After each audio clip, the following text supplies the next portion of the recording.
जैसा कि हम सब जानते हैं कैप राउंड 1 में बहुत सारे स्टूडेंट्स के एडमिशन्स जो है कैंसिल हो चुके थे जस्ट बिकॉज उनके पास कुछ डॉक्यूमेंट्स अवेलेबल नहीं थे।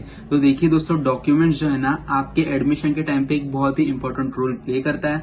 आपको सारे डॉक्यूमेंट्स जो है आपके साथ रखने हैं जब भी आप जाने वाले हो आपके रिपोर्टिंग के लिए, एडमिशन के लिए, ठीक है। तो आज की वीडियो में आपको सारे डॉक्यूमेंट्स बता दूंगा जो आपको साथ में रखने हैं और जिससे कि आपको कोई भी प्रॉब्लम आपके एडमिशन के टाइम पे नहीं आएगी, ठीक है। तो ये एक एक डॉक्यूमेंट आपको निकाल के रखना है, जेरोक्स निकाल के रखिए, ठीक है। तो दोस्तों आज का वीडियो आपके लिए काफी ज्यादा हेल्पफुल होने वाला है। चैनल को अभी तक सब्सक्राइब नहीं किया तो सब्सक्राइब कर दीजिए और वीडियो को लाइक नहीं किया तो लाइक कर दीजिए। तो सबसे पहले अगर हम यहाँ पे देखेंगे तो एसएससी मार्कशीट आपकी होना बहुत ही जरूरी है, ठीक है। तो दोस्तों हर एक कैंडिडेट ऐसा होता है जिसने एसएससी की मार्कशीट होनी चाहिए, ठीक है। यानी कि लगभग सारे स्टूडेंट्स ने एसएससी जो है दिया होता है, तो आपके पास एसएससी मार्कशीट होनी चाहिए, ओरिजिनल भी होनी चाहिए और जेरोक्स भी होनी चाहिए, ठीक है। तो आपको एसएससी की मार्कशीट रखनी है, अगर आप बीएससी स्टूडेंट हो तो भी रखनी है और डिप्लोमा के स्टूडेंट हो तो भी रखनी है, ठीक है।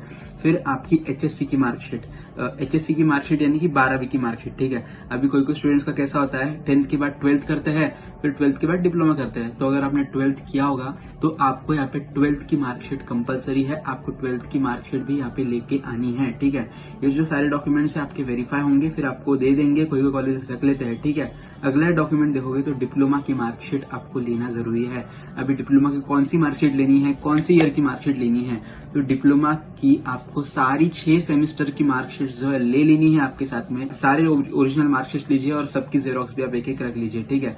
First, second, third, fourth, fifth, six सारे 6 सेमेस्टर्स की। और आपको एक फाइनल में एग्रीगेट की मार्कशीट भी मिलती है, वो एग्रीगेट की मार्कशीट भी आपके साथ में आपको रखनी है, ठीक है। अगला देखोगे तो लिविंग सर्टिफिकेट ऑफ डिप्लोमा, ठीक है। आपको डिप्लोमा के बाद एक लिविंग सर्टिफिकेट मिलता है जिसे हम टीसी भी बोलते हैं, तो आपको वो टीसी भी साथ में रखनी है। अगर आप यहाँ पे एक बात गौर करोगे तो आपकी जो टीसी है वो ओरिजिनल कॉलेज वाले रख लेते हैं, ठीक है। अगर आपने लैमिनेशन वगैरह किया होगा तो चलेगा, नो प्रॉब्लम, ठीक है। तो आपको टीसी साथ में रखनी है। आपकी टीसी ओरिजिनल वहां पे सबमिट करनी पड़ेगी, तो आप टीसी के जो है ज्यादा जेरोक्स निकाल के रखिए, कलर प्रिंट निकाल के रख सकते हो अगर आप चाहते हो तो। अगला document age, nationality and domicile, ठीक है। तो दोस्तों अगर आप एज, नेशनलिटी एंड डोमिसाइल के लिए एलिजिबल होते हो तो आपको ये सर्टिफिकेट भी लगेगा, क्योंकि आपको एफसी के टाइम पे ये सर्टिफिकेट जो है लगता है, ठीक है। अगर आप एक महाराष्ट्र स्टेट कैंडिडेट हो, अगर आपने डोमिसाइल सर्टिफिकेट अपलोड किया था आपके रजिस्ट्रेशन के टाइम पे, तो आपको ये डॉक्यूमेंट जो है लगने वाला है। आपको डॉक्यूमेंट लेके जाना है और उसका आप जेरोक्स भी लेके जा सकते हो, ठीक है। अगला देखोगे तो अलॉटेड इंस्टीट्यूट लेटर, ठीक है। अलॉटेड इंस्टीट्यूट लेटर आपको कहाँ पे मिलेगा, तो दोस्तों जैसे ही आप ये वेबसाइट के ऊपर कहाँ पे देखिए, यहाँ पे आने के बाद आपको यहाँ पे provisional allotment for cap round 2 वगैरह दिख जाएगा। यहाँ पे एप्लीकेशन आईडी और डेट ऑफ बर्थ एंटर करने के बाद आपके सामने जो भी पेज ओपन होगा ना, उसके नीचे प्रिंट लिखा होगा, तो वही प्रिंट आपको लेके जाना है, ठीक है।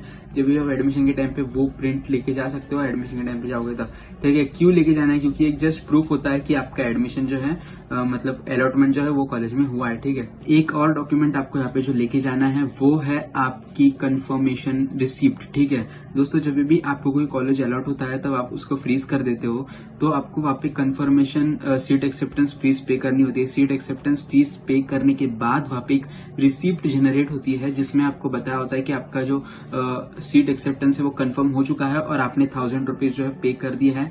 तो उसकी भी एक प्रिंट आउट आपको आपके साथ में लेके जानी है, ठीक है। वो जो है सबसे मेन है, क्योंकि आपको वो वहाँ पे मांगने वाले हैं, तो आपको वो रिसिप्ट जो है वहाँ पे लेके जानी है। अगला डॉक्यूमेंट अगर आप यहाँ पे देखोगे तो वो है बर्थ सर्टिफिकेट। अगर आपने महाराष्ट्र स्टेट कैंडिडेट हो, ये दिखाने के लिए बर्थ सर्टिफिकेट अपलोड किया था, तो आपको वहाँ पे बर्थ सर्टिफिकेट की भी जरूरत पड़ सकती है, ठीक है। आधार कार्ड आप रख सकते हो आपके साथ, वैसे ये जरूरी नहीं है बट आप रख सकते हो, ठीक है। अगर किसी ने गलती से मांग लिया तो आपको दिखाना पड़ेगा, ठीक है। इसलिए आधार कार्ड आप साथ में रखिए। फिर कास्ट सर्टिफिकेट आप आपके साथ में रखिए। अगर आप कास्ट सर्टिफिकेट के लिए एलिजिबल होते हो, अगर आप ओबीसी, एससी वगैरह कैंडिडेट हो, तो आपको कास्ट सर्टिफिकेट लगेगा। कास्ट सर्टिफिकेट आपको ओरिजिनल लेके जाना है, साथ में आपको जेरोक्स भी लेके जानी है। फिर कास्ट वैलिडिटी सर्टिफिकेट, ये भी एक बहुत ही इंपॉर्टेंट सर्टिफिकेट है। बहुत सारे स्टूडेंट्स के कास्ट वैलिडिटी सर्टिफिकेट की वजह से ही एडमिशन जो है कैंसिल हो जाता है, ठीक है। तो आपको कास्ट वैलिडिटी सर्टिफिकेट लगेगा, आपको ओरिजिनल भी लेके जाना है, जेरोक्स भी लेके जाना है, ठीक है। ये भी ओबीसी एससी वाले कैंडिडेट्स के लिए स्पेशली होता है। अगर डॉक्यूमेंट देखोगे तो ईडब्ल्यूएस सर्टिफिकेट, अगर आप एक ओपन कैटेगरी के स्टूडेंट हो, अगर आपने ईडब्ल्यूएस में से अप्लाई किया था तो आपको यहाँ पे ईडब्ल्यूएस सर्टिफिकेट की जरूरत पड़ेगी। यहाँ पे रिसिप्ट नहीं चलेगी, आपको ओरिजिनल डॉक्यूमेंट, आपको ओरिजिनल सर्टिफिकेट ही लगने वाला है। ठीक है, तो आपको ओरिजिनल सर्टिफिकेट लेके जाना है, ईडब्ल्यूएस सर्टिफिकेट।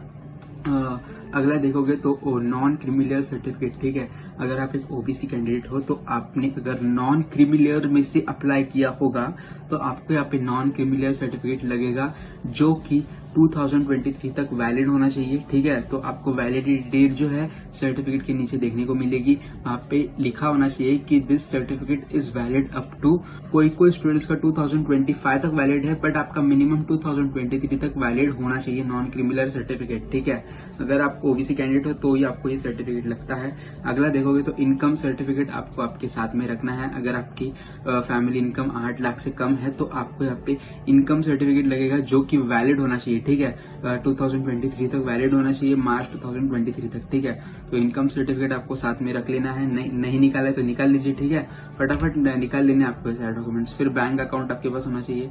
ये जो है फिलहाल जरूरी नहीं है, क्योंकि ये जो है स्कॉलरशिप ईबीसी के लिए है, तो आप बैंक अकाउंट होगा तो बहुत अच्छी बात है, आप पासबुक वगैरह लेके जा सकते हो। ठीक है, ये क्यों होता है, जस्ट आपकी ईबीसी या फिर आपकी स्कॉलरशिप जो है कौन से अकाउंट में आएगी, ऐसा जस्ट एक। ठीक है, फिर गैप सर्टिफिकेट, अगर आपका एकेडमिक्स में कोई गैप रह गया होगा 12th के बाद 10th के बाद, तो वो गैप आखिर क्यों रहा ये दिखाने के लिए आपको गैप सर्टिफिकेट मांग सकते हैं। अगर आपका गैप नहीं है तो आपको गैप सर्टिफिकेट की जरूरत यहाँ पे नहीं पड़ेगी। अगला अगर आप देखोगे तो माइग्रेशन सर्टिफिकेट, अब इसके ऊपर बहुत सारे स्टूडेंट सवाल पूछते हैं, तो देखिए दोस्तों इसके बारे में मैं ज्यादा बात नहीं करूंगा।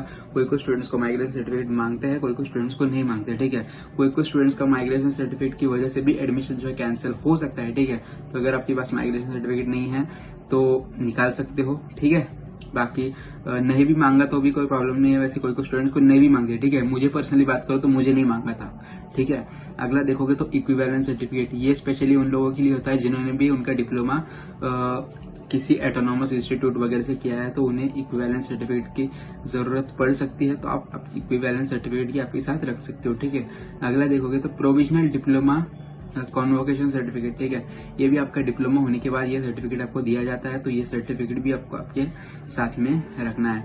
अगला देखोगे तो 2-3 photo copies of all the documents, आप ये सारे डॉक्यूमेंट्स की 1-2 फोटो कॉपीज यानी कि जेरोक्स रख सकते हो आपके साथ में।